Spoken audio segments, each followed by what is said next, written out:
나의 소망이 저에게서 나는도다.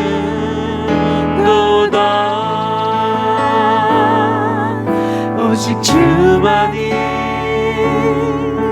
나의 반석, 나의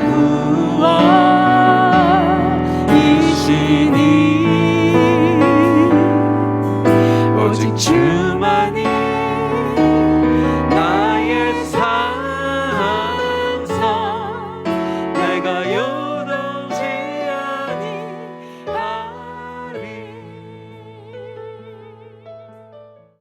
이제 오늘 저희들에게 주시는 우리 하나님 말씀 함께 나누도록 하겠습니다. 사무엘상 말씀 계속 보고 있는데, 오늘은 사무엘상 7장 1절에서 14절까지 말씀 같이 봉독하겠습니다. 7장 1절에서 14절까지인데 제가 1절 읽고 한 절씩 교독하도록 하겠습니다. 기럇 여아림 사람들이 와서 여호와의 궤를 옮겨 산에 사는 아비나답의 집에 들여놓고 그의 아들 엘리아사를 거룩하게 구별하여 여호와의 궤를 지키게 하였더니, 궤가 기럇 여아림에 들어간 날부터 20년 동안 오래 있은지라 이스라엘 온 족속이 여호와를 사모하니라. 사무엘이 이스라엘 온 족속에게 말하여 이르되, 만일 너희가 전심으로 여호와께 돌아오려거든 이방 신들과 아스타롯을 너희 중에서 제거하고 너희 마음을 여호와께로 향하여 그만을 섬기라. 그리하면 너희를 블레셋 사람의 손에서 건져내시리라. 이스라엘 자손이 바알들과 아스타롯을 제거하고 여호와만 섬기니라. 사무엘이 이르되, 온 이스라엘은 미스바로 모이라. 내가 너희를 위하여 여호와께 기도하리라 하매, 그들이 미스바에 모여 물을 길어 여호와 앞에 붓고 그날 종일 금식하고 거기에서 우리가 여호와께 범죄하였나 하니라. 사무엘이 미스바에서 이스라엘 자손을 다스리라. 이스라엘 자손이 미스바에 모였다 함을 블레셋 사람들이 듣고 그들의 방백들이 이스라엘을 치러 올라온지라. 이스라엘 자손들이 듣고 블레셋 사람들을 두려워하여 자손이 사무엘에게 이르되, 당신은 우리를 위하여 우리 하나님 여호와께 쉬지 말고 부르짖어 우리를 블레셋 사람들의 손에서 구원하시게 하소서 하니, 사무엘이 젖먹는 어린 양 하나를 가져다가 온전한 번제를 여호와께 드리고 이스라엘을 위하여 여호와께 부르짖음에 여호와께서 응답하셨더라. 사무엘이 번제를 드릴 때에 블레셋 사람이 이스라엘과 싸우려고 가까이 오매, 그날에 여호와께서 블레셋 사람에게 큰 우레를 발하여 그들을 어지럽게 하시니 그들이 이스라엘 앞에 패한지라. 이스라엘 사람들이 미스바에서 나가서 블레셋 사람들을 추격하여 백갈 아래에 이르기까지 쳤더라. 돌을 취하여 미스바와 센 사이에 세워 이르되, 여호와께서 여기까지 우리를 도우셨다 하고 그 이름을 에베네셀이라 하니라. 이에 블레셋 사람들이 굴복하여 다시는 이스라엘 지역 안에 들어오지 못하였으며, 여호와의 손이 사무엘이 사는 날 동안에 블레셋 사람을 막으심에, 블레셋 사람들이 이스라엘에게서 빼앗았던 성읍이 에그론부터 가드까지 이스라엘에게 회복되니 이스라엘이 그 사방 지역을 블레셋 사람들의 손에서 도로 찾았고, 또 이스라엘과 아모리 사람 사이에 평화가 있었더라. 아멘. 벌써 10년도 더 된 것 같은데요. 전에 베이커스필드에서 제가 사역을 할 때 그 성도님 중에 6.25 전쟁 학도병으로 참전을 하셨던 그런 분이 계십니다. 지금은 아마 나이가 연세가 90이 훌쩍 넘으셨을 거라고 생각을 하는데, 그때 그분을 이렇게 뵈면 종종 그때 있었던 일, 전쟁에서 경험했던 그런 일들을 많이 나누어 주셨습니다. 학도병이었지만 막 압록강까지 진군해서 이제 통일이다 싶었는데 중공군이 개입하면서 다시 후퇴하는 그런 이야기도 해주셨고요. 그리고 전쟁이 준 어떤 상처, 아픔들, 이런 것들을 많이 나누어 주셨습니다. 그리고 전쟁 이후에 1950년대 얼마나 먹고 살기가 힘든지, 고생하셨는지, 이런 이야기들도 굉장히 많이 나누어 주셨어요. 특별히 뭐가 어려웠냐 이렇게 말씀하시는데, 먹을 것이 없어서 너무너무 힘들었다, 그러니까 어떤 젊은 학생이 그러면 라면 끓여 드시지 막 그런 그게 아니잖아요, 그죠? 굉장히 힘들었던 막 절망스러운 그래서 이분 말씀으로는 그 1950년대 한국은 정말 소망이 없었던 그런 나라, 절망 그 자체였다라고 할 정도로 그랬습니다. 오늘 우리가 읽은 이 말씀에 나오는 이스라엘도 어쩌면 좀 비슷하지 않을까 그런 생각이 드는데, 우리가 보았던 것처럼 이스라엘은 그 블레셋과의 전쟁에서 아주 처참하게 패배했죠. 또 대제사장 엘리와 그 두 아들들이 그 전쟁에서 전사를 했고, 또 법궤까지도 빼앗기게 되었습니다. 법궤를 빼앗겼다는 것은 그 이스라엘의 그 신앙, 그 믿음의 근본까지 흔들렸다는 것 아니겠습니까? 다행히 법궤가 이 블레셋에 들어갔을 때 독종이 생겨서 블레셋이 돌려주기로 생각을 하고 또 결정을 하게 되죠. 결국 이 법궤는 블레셋의 아스돗 그리고 가드, 에그론 거쳐가지고 벳세메스까지 오게 되고요. 드디어 오늘 말씀의 기럇 여아림에 도착하게 됩니다. 자, 여기서 우리가 한 가지 짚고 넘어갈 것이 있는데, 자, 그것은 사실 이 법궤가 있어야 될 곳은 어디냐면 기럇 여아림이 아니라 실로에 있어야지 맞는 거죠. 처음에 실로에 있었으니까 그 성소가 있는 곳. 자, 그런데 2절 말씀에 보니까 법궤가 실로가 아니라 이 기럇 여아림에 머물러 있었다라고 말씀하면서 무려 얼마 동안 거기에 있죠? 20년 동안 거기에 머물러 있었다라고 말씀하고 있습니다. 자, 왜 이 성막이 있는 실로에 가야 할 이 법궤가 기럇 여아림 여기에 20년 동안 머물러 있어야 했을까요? 여기에 대해서 정확하게 성경 설명 나와 있지 않지만 추측해 보건대, 자, 그것은 이 실로의 성소와 이 성막이 다 파괴가 되었기 때문에 아마 들어가지 못했을 것이다, 이렇게 생각할 수 있습니다. 자, 어쨌든 이 모든 것을 종합해 볼 때 이스라엘은 절망, 어둠 그 자체였습니다. 전쟁에서 굉장히 많은 사람이 죽었죠. 3만 명이 넘는 그런 사람들이 죽었으니까, 남자가 그렇게 죽었으니까 집에 있는 그 아내들, 그러니까 가정이 막 분산되고 해체되는 그런 일들이 있었을 것이고, 경제도 굉장히 많이 어려웠을 것이고, 또 남아있는 어떤 그런 재산이 있는 사람들도 다 마찬가지입니다. 또 전쟁이 일어나면 남아있는 이 삶의 터전마저도 다 빼앗기는 것 아닌가라고 하는 두려움, 그런 염려가 아마 가득했을 거예요. 거기다가 이 법궤가 없기 때문에 이들은 온전한 제사를 드릴 수 없었습니다. 자, 이러니까 이스라엘은 완전히 무너진 거예요. 환경적으로도 무너졌고 영적으로도 완전히 파괴된, 무너진 그런 상태에 있다라고 볼 수 있습니다. 자, 이런 이들에게 웃음이 있겠습니까? 기쁨이 있겠어요? 없을 거예요. 아주 굉장히 차갑고 삭막한 어떤 그런 상태, 이게 지금 이스라엘이 마주하고 있는 현 주소라는 것입니다. 자, 그러면 이스라엘은 완전히 끝장난 것인가? 이렇게 질문해 볼 수 있겠죠? 완전히 끝났는가? 저는 믿습니다. 여러분, 이 패배한 사람은 어떤 사람이냐면 지금 모든 것이 무너진 그런 환경 속에 있는 사람이 좀 패배한 사람이라고 생각하지 않습니다. 정말 패배한 사람은 그 무너진 곳에서 꿈을 꾸지 못하는 사람, 그 꿈마저 희망마저 다 사라져버린 그런 사람이 아닐까 저는 생각을 합니다. 이걸 거꾸로 말하면 아무리 절망 가운데 있어도, 완전히 캄캄한 그런 상황 가운데 있을지라도 다시 꿈을 꿀 수 있다면, 다시 희망을 가질 수 있다면 그 사람은 절대로 패배한 사람이 아닌 줄 믿습니다. 여러분, 이스라엘을 보십시오. 자, 이들이 지금 보니까 완전히 끝장난 것 같은데 거기에서 다시 꿈을 꾸기 시작해요. 어떻게 할 수 있냐면 2절 말씀을 보시면 2절에 괴가 기럇 여아림에 들어간 날부터 20년 동안 오래 있은지라. 그 다음 보니까 이스라엘 온 족속이 여호와를 어떻게 하니라? 사모하니라, 그렇게 말씀하고 있습니다. 이스라엘 족속이, 온 족속이 여호와를 사모했다. 여기서 사모했다는 것은 뭐 하나님을 사랑했다라는 어떤 그런 의미보다는 이 히브리어로는 나하라고 하는 그런 단어를 쓰는데, 이거는 그냥 사랑하는 게 아니라 굉장히 슬퍼했다라고 하는 그런 뜻이에요. 자, 그러니까 이스라엘이 여호와를 사모했다는 것은 뭐냐면, 지금 자기들이 그 처한 상황이 너무 아프고 너무 힘들고 너무 슬퍼서 하나님을 찾기 시작했다라고 보는 것이 정확합니다.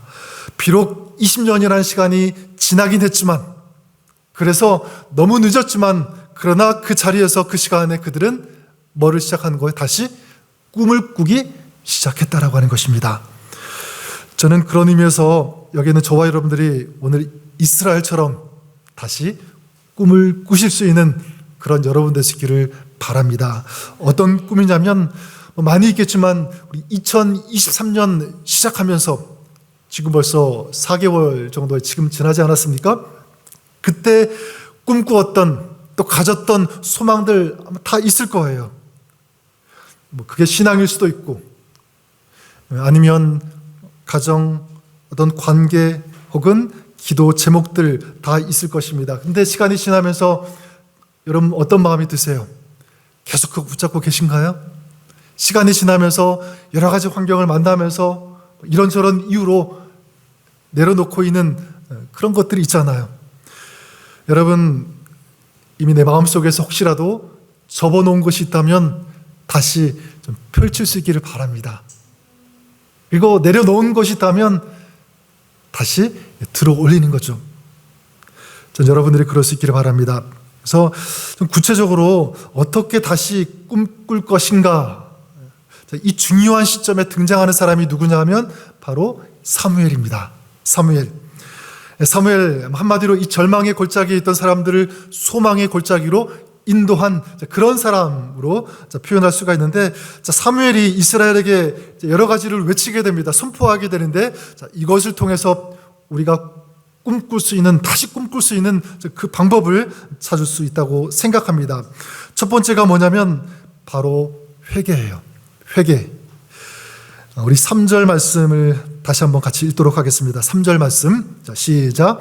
사무엘이 이스라엘 온 족속에게 말하여 이르되, 만일 너희가 전심으로 여호와께 돌아오려거든 이방 신들과 아스타롯을 너희 중에서 제거하고 너희 마음을 여호와께로 향하여 그만을 섬기라. 그리하면 너희를 블레셋 사람의 손에서 건져 내시리라. 아멘. 자, 사무엘이 이스라엘에게 강력하게 외치죠. 너희가 전심으로 여호와께 돌아오려거든 이방 신들과 아스타롯을 다 제하여 버려라. 그리고 너희 마음이 주께로, 하나님께로 향해라 라고 말씀하고 있습니다. 그냥 어떤 생각, 추상적으로 돌이키라, 회개하라고 하지 않고 아주 구체적으로 결단을 촉구하고 있죠. 저는 이게 진정한 회개라고 믿습니다. 후회하는 것과 회개는 분명히 다릅니다. 이 후회는 자기가 잘못한 것에 대해서, 또 죄 지은 것에 대해서 어떤 그런 감정적인 반응 정도로 하면, 회개는 뭐냐면 감정만 갖는 것이 아니라 다시 유턴하는 거예요. 돌아서는 것, 돌이키는 것, 바꾸는 것, 이게 진정한 회개인 줄 믿습니다. 그래서 우리는 보통 후회한 것 가지고 회개했다라고 생각할 수가 있는데 절대로 그렇지 않아요. 여러분, 우리가 지난 고난주간에서도 보았던 것처럼 가룟 유다, 여러분 생각나시죠? 마태복음 27장에서 그가 예수님께서 잡히신 것을, 그 소식을 듣고 어떻게 합니까? 스스로 뉘우쳤다라고 그렇게 말씀하고 있어요. 그냥 뉘우친 거예요. 자기가 행한 것에 대해서 감정적으로만 반응한 것 뿐입니다. 자, 그런데 베드로는 그렇지 않죠. 닭 우는 소리를 들었을 때 예수님의 그 말씀, 네가 닭 울기 전에 나를 3번 부인하리라고 하는 이 말씀이 생각나고요. 그래서 나가서 심히 통곡했다라고 말씀하고 있습니다. 무엇이냐면 베드로는 후회만 한 것이 아니라 뭐를 한 거예요? 돌이킨 거예요. 바꾼 것입니다. 그래 여러분, 회개는 잘못을 인정하고 돌이키는 것이지만 후회는 잘못된 그 문제로부터 그냥 도망가는 것이다. 그렇게 말씀드리고 싶어요. 회개는 깨어지고 상한 그 상태에서 다시 꿈을 꾸는 그것이지만, 후회는 그런 잊고 싶은 상처난 그 이야기와 그냥 결별하고 싶은 어떤 그런 마음의 상태, 이게 후회입니다. 물론 후회하는 것도 나쁜 것은 아니죠. 필요합니다. 하지만 그 후회에는 하나님의 역사가 있을 수 없다는 거예요. 여러분, 저는 여러분이 다시 꿈을 꾸시고 다시 회복하시고 다시 일어나시기를 원하신다면 이 회개, 이것을 여러분 꼭 기억하시기를 바랍니다. 그래서 성령님의 음성을 들으십시오. 내가 뭘 돌이켜야 될지, 이스라엘이 아스타롯과 그 우상들을 제거하고 버리라고 한 것처럼 우리 안에, 내 안에, 내 마음 가운데, 우리 삶 가운데 제거하고 버려야 될 것이 어떤 것이 있는지 우리 성령님의 도우심과 그 말씀을 구하십시오. 여러분, 회개가 있다는 것은 믿음이 살아있다는, 영성이 살아있다는 증거인 줄 믿습니다. 두 번째, 다시 새롭게 꿈을 꾸기 위해서 필요한 것은 기도예요. 기도입니다. 우리 5절 말씀을 다시 한번 같이 읽도록 하겠습니다. 5절 말씀. 자, 사무엘이 이르되 온 이스라엘은 미스바로 모이라. 내가 너희를 위하여 여호와께 기도하리라. 아멘. 아멘. 자, 사무엘은 온 이스라엘 앞에서 뭐라고 외칩니까? 미스바로 모이라. 미스바로 모이라. 내가 너희를 위하여 뭐를 하리라? 기도하리라. 미스바로 모이면 내가 너희를 위해서 기도하겠다. 이렇게 말하는 사무엘을 보면서 좀 이런 생각이 들 수 있을 것 같아요. 기도는 그냥 혼자 하면 되지, 왜 미스바에 다 모이라고 하면서 공개적으로 기도해 주겠다라고 얘기하고 있는가? 자, 그런 생각을 가질 수가 있는데, 그럼에도 불구하고 사무엘은 이렇게 공개적으로 모여서 또 기도를 얘기하고 있습니다. 그 이유가 무엇일까? 저는 그렇게 생각합니다. 이 기도는 바로 우리 삶의 실제적인 파워, 능력이 되기 때문에 그렇습니다. 그러니까 우리가 꿈을 꾸기 위해서, 또 잃어버렸던 것, 놓쳤던 것 다시 세우기 위해서 가장 시급한 것은 뭐냐면 물질이 아니에요. 인적인 어떤 자원, 어떤 그런 관계가 아니라 가장 중요한 것은 하나님과의 관계인 줄 압니다. 그렇기 때문에 하나님과의 관계를 회복하고 다시 하나님을 찾으라는 것입니다. 근데 그것이 기도인 줄 믿습니다. 그렇기 때문에 이 기도는 뭐냐면 하나님의 능력이 임하는 통로가 바로 기도다. 여러분 믿으십니까? 네, 기도가 그거예요. 여러분 7절부터 11절까지의 그 말씀을 보면 사무엘과 이스라엘이 미스바에 모였을 때 누가 공격을 하러 옵니까? 블레셋이 공격을 하러 몰려오죠. 아마 이 블레셋은 이렇게 생각했을 거예요. 뭐라고 생각했냐면, 자 이제 이스라엘이 미스바에 다 모였으니까, 거기서 기도하러 모인다고 했으니까 그들은 제대로 무장하지 않았을 거야. 그렇게 생각했을 것입니다. 그래서 이 블레셋은 이제 이스라엘을 완전히 파괴하고 짓밟을 수 있는 절호의 기회다라고 생각할 수 있었습니다. 거꾸로 생각하면 이스라엘 입장에서는 이제 힘 한번 써보지 못하고 다 죽어야 되는, 패망해야 되는 그런 순간일 수도 있습니다. 자, 그때 그 소식을 듣고 이스라엘이 듣고 사무엘에게 기도를 부탁하죠. 8절에 보니까 이렇게 기도를 부탁합니다. 이스라엘 자손이 사무엘에게 이르되 당신은 우리를 위하여 우리 하나님 여호와께 쉬지 말고 부르짖어 우리를 블레셋 사람들의 손에서 구원하시게 하소서 하니. 자, 이 부탁을 듣고 사무엘이 어떻게 합니까? 어린 양 하나를 번제로 드리고 하나님께 부르짖어서 기도하죠. 기도했어요. 부르짖어. 그때 어떤 일이 일어나냐면 우리 10절 말씀 같이 한번 읽도록 하겠습니다. 10절. 자, 시작. 사무엘이 번제를 드릴 때에 블레셋 사람이 이스라엘과 싸우려고 가까이 오매 그날에 여호와께서 블레셋 사람에게 큰 우레를 발하여 그들을 어지럽게 하시니 그들이 이스라엘 앞에서 패한지라. 아멘. 자, 블레셋이 가까이 왔을 때 하나님께서 그들 가운데 뭐를 발하셨다고요? 큰 우레를 발하셨다. 그래서 그것 때문에 그들이 막 어지럽게 되고 혼란스럽게 되었다라고 말씀하고 있습니다. 여기서 큰 우레는 뭐냐면 큰 천둥 소리죠. 우레 소리, 이 천둥 소리. 자, 하나님은 이 큰 천둥 소리로 블레셋을 아주 혼란스럽게 하신 거예요. 당황스럽게, 두렵게 했습니다. 그래서 혼란스러워서 당황하면서 막 두려움에 떨고 있는 그런 블레셋을 이기는 것은 굉장히 쉬웠을 거예요. 이기게 되죠. 여러분, 여기 보면 전 참 하나님의 이 기도 응답 방법이 기가 막히게 대단히 놀랍다고 생각해요. 여기 보니까 기도로 부르짖으니까 하나님은 그 기도 소리를 무슨 소리가 되게 하셨죠? 우레 소리, 천둥 소리가 되게 하셨다. 물론 우리가 지금 기도 부르짖으면 천둥 소리가 임하는 것은 아니에요. 근데 어떤 의미가 있냐면 기도는 어떤 것도 무너뜨릴 수 있는 가장 강력한 소리가 된다. 믿으십니까? 네. 나를 두렵게 하는 것, 내 신앙을 무력하게 만들려는 그 어떤 시도도 기도 앞에서는 다 무너지게 되는 줄 믿습니다. 자, 사무엘은 이 영적인 원리를 알았기 때문에 이 기도를 공개적으로 선포하는 거예요. 그리고 공개적으로 이스라엘 백성들 앞에서 얘기하고 있는 것입니다. 너희들도 기도의 사람이 되어라. 기도의 전사가 되어라. 바로 이것입니다.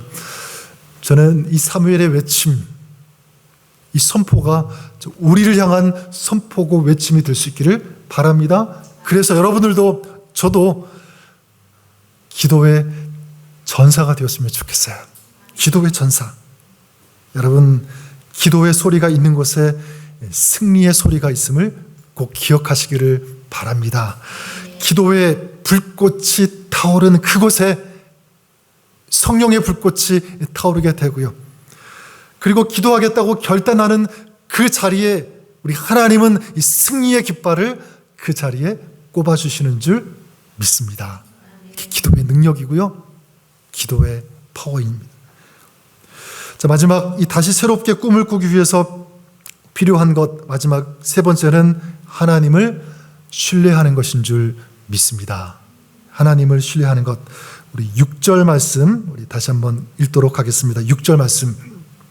그들이 미스바에 모여 물을 길어 여호와 앞에 붓고 그날 종일 금식하고 거기에서 이르되 우리가 여호와께 범죄하였나이다 하니라. 사무엘이 미스바에서 이스라엘을 자손을 다스리니라. 아멘. 자, 여러분, 지금 이스라엘이 모인 곳이 어디죠? 지명 이름이 미스바죠. 미스바.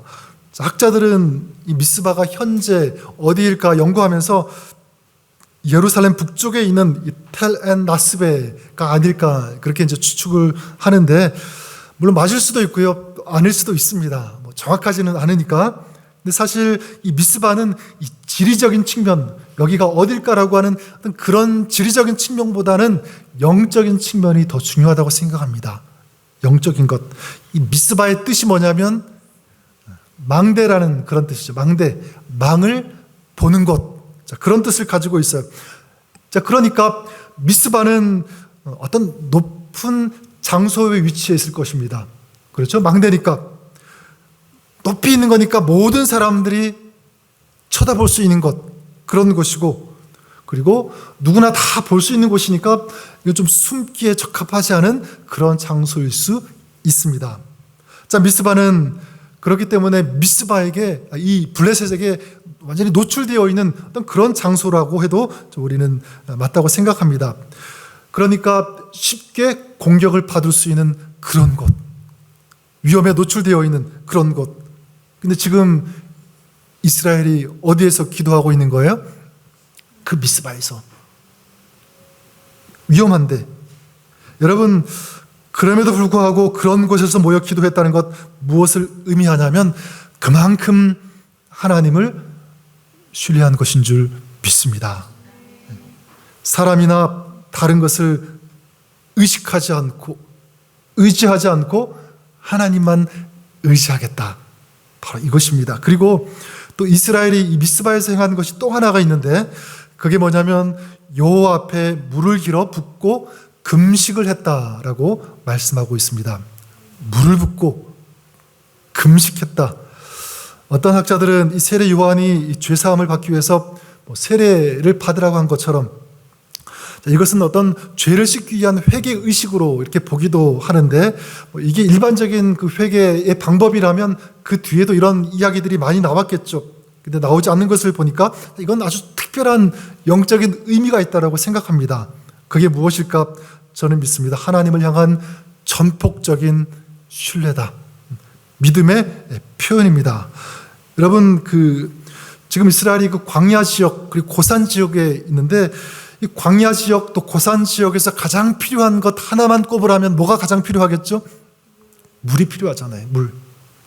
물이 가장 필요합니다. 어떻게 하든 이 물은 확보해야 되고요. 더 많이 가지고 있어야 됩니다. 자, 그런데 이스라엘 보니까 그 물을 부었어요. 근데 그냥 바닥에 아무데나 부은 것이 아니라 여기 보니까 누구 앞에 부었다라고 말씀합니까? 여호와 앞에, 하나님 앞에 부었다라고 말씀하고 있는 것입니다. 그러니까 지금 이스라엘은 그 물을 부으면서 하나님께 뭔가 고백하고 얘기하고 있는 거예요. 그게 뭘까요? 하나님, 우리는 물이 없이는 결코 살 수 없습니다. 이것은 우리가 살기 위한 절대적인 생존 수단입니다. 그런데 이것을 주님께, 하나님께 내려놓습니다. 하나님만이 우리의 유일한 희망이 되십니다. 물이 아무리 많다고 해도 하나님이 도와주시지 않으면 우리에게는 아무런 소용이 없습니다. 그런 고백이죠. 거기다가 또 뭐까지 했어요? 금식까지 했잖아요. 여러분, 전쟁에서 싸우는데 밥도 먹지 않고 금식하고 배가 줄인 채로 어떻게 싸우겠어요? 물도 다 버렸죠. 금식까지 했습니다. 이게 뭘 의미합니까? 하나님만 의지하겠습니다. 이 고백인 줄 믿습니다.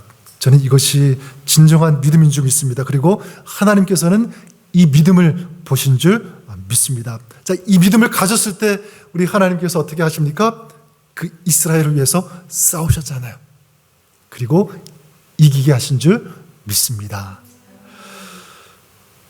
그래서 마지막 결론 보면 14절에 이렇게 끝이 나죠. 우리 같이 읽도록 하겠습니다. 14절 말씀.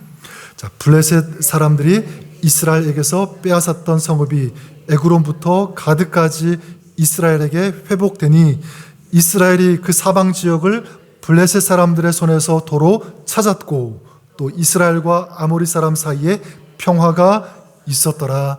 아멘. 여기 보니까 어떤 단어, 어떤 표현이 나오죠? 회복되었다. 도로 찾았다. 뭐가 있었다? 평화가 있었다. 하나님께서 하신 줄 믿습니다. 하나님께서 하셨어요. 저는 다시 한번 말씀드리지만 여러분들이 다시 꿈을 꾸시기를 바랍니다. 먼저 우리 신앙을 위해서 하나님, 잃어버렸던 이 신앙의 감격, 이 경건의 능력, 또 이 복음의 기쁨, 이것이 다시 회복되게 하여 주시옵소서. 2023년 시간이 지나면서 점점 올라가야 되는데 그렇지 않고 만약 내리막길, 그런 길을 걷고 있다면, 내 마음이 그렇다면, 그런 상태라면 다시 꿈꾸는 거죠. 하나님, 이 영적인 이 신앙의 이 온도가 차가워지고 식어지는 것이 아니라 더 뜨거워지게 하옵소서. 기도하십시오.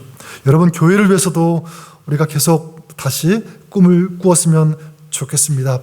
우리 교회가 혹시라도 잃어버리고 놓친 것이 있다면 너무너무 중요한데, 가장 중요한, 잃어버려서는 안 되는 그런 가치인데 우리가 혹시 그것을 놓치고 잃어버린 채로 있다면 하나님 다시 살아나게 하시고 다시 회복되게 하여 주시옵소서. 그게 예배일 수 있고요, 정말 성령 안에서 하나가 되는 것, 또 진정한 아름다운 헌신 다 포함이 되겠죠. 사도행전에 그 바울과 실라가 잡혀서 감옥에 갇혀서 두들겨 맞고 거기에서 무엇을 했냐면 찬송을 하지 않습니까? 기도하면서. 그때 어떤 역사가 벌어지게 되죠? 메인 것이 풀어지고 감옥문이 열리잖아요. 전 우리가 예배할 때 우리가 함께 모여서 교제하고 또 말씀을 나누고 기도할 때 우리 교회 가운데, 우리 신앙 가운데 이런 역사가 일어났으면 좋겠어요. 우리 마음속, 우리 심령, 우리를 묶고 있던 답답하게 하는 어떤 그런 세상의 어떤 문제들, 이런 것들이 풀어지고 갈라지고 깨어지는, 또 꽉 막혔던 이런 것들이 활짝 열리는 그런 은혜의 역사들, 하나님이 하시는, 또 하나님이 열어주시는 그런 역사들 우리 가운데 있으면 좋겠습니다. 또 하나님께서 허락해 주실 것을 믿습니다. 그런 모습을 보았을 때 그 간수가 이 바울과 실라를 보면서 물어보죠. 우리는 어떻게 구원을 받을 수 있습니까? 마찬가지 우리 교회를 보면서 또 우리 한 사람 한 사람이 주님의 몸된 교회고 성전인데 우리의 삶 살아가는 그 모습 속에서 사람들이 우리가 어떻게 구원받죠? 어떻게 하나님을 알아가죠? 예수님이 누구죠? 하나님의 사랑을 내가 받고 싶고 알고 싶고 그 믿음, 그 생명 가운데 나도 살고 싶어요 라고 물을 수 있는 그런 교회, 그런 성도, 그런 삶이 되었으면 좋겠습니다. 교회 오는 것도 즐겁고 행복하고 또 하나님의 말씀을 같이 나누는, 또 삶을 나누는 이것이 기쁨인 그런 교회, 그리고 서로가 서로에게 힘이 되어주는 그런 교회. 여러분, 가정을 위해서도 마찬가지입니다. 다시 꿈을 꾸는 거예요. 회복이 있고 연합이 있고 가정이지만 이 가정이 거룩한 하나님의 신앙 공동체가 되어서 하나님께 영광을 올려드릴 수 있는 그런 가정, 여러분 그것을 꿈꾸십시오. 저는 이걸 보면서 이게 누구의 꿈일까? 우리가 꿈꾸는 거지만 좀 가만히 생각하다가 이런 생각이 들었어요. 이거는 우리의 꿈일 수 있지만 궁극적으로 우리 주님께서 꾸시는 꿈이다. 주님께서 이 꿈을 꾸신다. 주님께서. 여러분, 그렇기 때문에 내가 꿈꾸는 것처럼 보이지만, 내가 이런 제목을 가지고 기도하는 것처럼 보이지만 실상은 이게 누구의 꿈이죠? 주님의 꿈을. 우리가 주님의 꿈을 꾸고 그 주님의 꿈을 이루어 드리기 위해서 나아가는 거예요. 회개하고 기도하고 하나님을 의지하고. 이스라엘이 이렇게 회개하면서 기도하고 하나님을 신뢰했을 때 그들에게 회복이 임했던 것처럼, 평화가 임했던 것처럼, 여러분 우리가 회개함으로 기도함으로 하나님을 의지하고 신뢰함으로 나아갈 때, 그리고 하나님 주신 이 꿈, 또 주님께서 꿈꾸시는 이 꿈을 우리가 붙들고 기도할 때 우리에게 나오는 것처럼 하나님이 도와주셨을 때 그 땅 이름을 에벤 에셀이라고 바꾼 것처럼 우리 삶의 현장도 하나님이 역사하시는, 하나님이 일하시는 그런 에벤 에셀이 되는 줄 믿습니다. 여러분의 삶이 그 에벤 에셀에서 살아가시는, 거기에서 기쁨과 하나님의 은혜를 누리시면서 이렇게 승리를 부르시는, 외치시는 그런 여러분 되시기를 우리 주님의 이름으로 간절히 축원합니다. 하나님 아버지, 2023년 벌써 한 분기가 지나고 새로운 분기 시작하면서 시간을 보내고 있는데, 하나님 혹시라도 2023년 시작하면서 가졌던 꿈이 있는데, 정말 거룩한 열망과 소망과 열정이 있는데 그것을 잃어버리고 놓치고 또 포기하고 있지는 않은지요. 가정을 향한, 우리 신앙을 향한, 우리 교회를 향한 그런 꿈, 하나님 다시 우리 안에 회복되어지게 하여 주시옵소서. 우리가 놓치고 있던 것, 내려놓은 것 다시 붙잡고, 하나님 주신 꿈이라면, 또 주님께서 원하시고 기뻐하시는 것이라면 다시 꿈꾸며 다시 붙잡고 나아갈 수 있게 하여 주시옵소서. 하나님, 우리 신앙이 주님 안에서 성숙해가며 더욱더 성장해가는 그런 신앙이 되어지기를 간절히 소망합니다. 주님의 제자로 살게 하여 주시옵소서. 그러기 위해서 성령으로 충만하고 말씀으로 충만할 수 있도록 도와주시옵소서. 우리 교회 가운데 하나님 함께 하여 주셔서 예배와 말씀, 또 주님 안에서 우리 성도들이 교제하며 또 주님의 은혜를 나눌 때 거기 하나님의 사랑이 풍성히 임하고 또 하나님께서 부여하고 허락하여 주시는 하늘의 치유와 회복이 임하는 그런 예배, 그런 공동체, 그런 모임들이 될 수 있도록 우리 하나님 축복하여 주시고 은혜를 베풀어 주시옵소서. 하나님, 우리가 기도해야 할 것, 우리가 다시 회복해야 할 것 주님께서 말씀해 주시고 깨닫게 해 주시고 성령께서 인도하여 주시옵소서. 오늘 이 밤에도 주님 앞에 나와 예배하며 기도하며 중무하는 저들의 예배를 주님께서 흠양하여 주시옵시고 저들의 기도가 하나도 땅에 떨어지지 않고 우리 하나님께서 흠양하시며 응답하시는 믿음의 기도가 될 수 있도록 하나님 긍휼하게 주시옵소서. 함께하여 주시옵소서. 이제는 우리를 구원해 주신 예수 그리스도의 크신 은혜와 우리 하나님 아버지의 크고 놀라우신 그 사랑하심과 성령님의 내주교통 함께 역사하심이 기도로 또 회개로 또 주님을 의지함으로 하나님께서 허락해 주신 이 거룩한 사명, 또 주님의 꿈을 이루어 나가는 또 소원하며 결단하는 성도들 머리 위에 저들의 삶 위에 또 하나님께서 세우신 귀한 이 공동체 위에 또 우리 교회 위에 또 오늘도 세상 곳곳에서 주의 말씀과 복음을 전하는 선교사님들 사역 위에 이제로부터 영원까지 항상 함께 있을지어다. 아멘.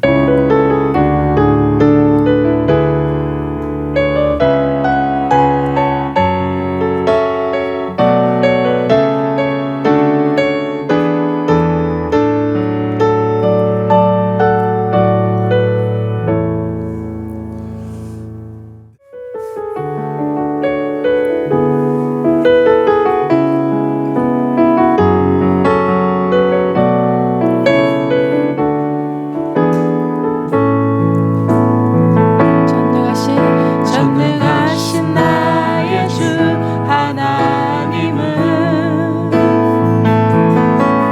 능치 못하실 일 전혀 없네. 우리의 모든 간구도 우리의 모든 생각도 우리의 모든 꿈과 모든 소망도 신실하신 나의 주 하나님은 우리의 모든 괴로움 바꿀 수 있네.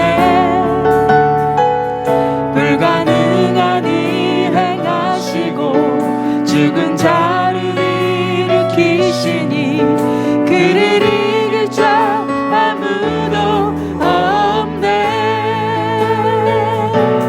주의 말씀 의지하여 깊은 곳에 금을 던져 오늘 그가 놀라운 일을 이루시는 것 보라. 주의 말씀 의지하여 믿음으로 금을 던져 믿는 자